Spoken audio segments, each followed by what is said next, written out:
ఏంటి మళ్ళీ రెండు కలిసే పడ్డాయా? మళ్ళీ నేనే గెలిచాను, ఏమనుకోకు.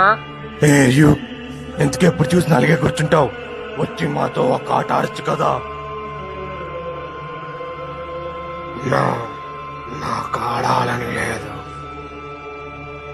దేవుడు చెప్పిన మాటలను విని వాటిని అనుసరించడానికి ప్రయత్నించండి. మీ మనసును అదుపులో పెట్టండి.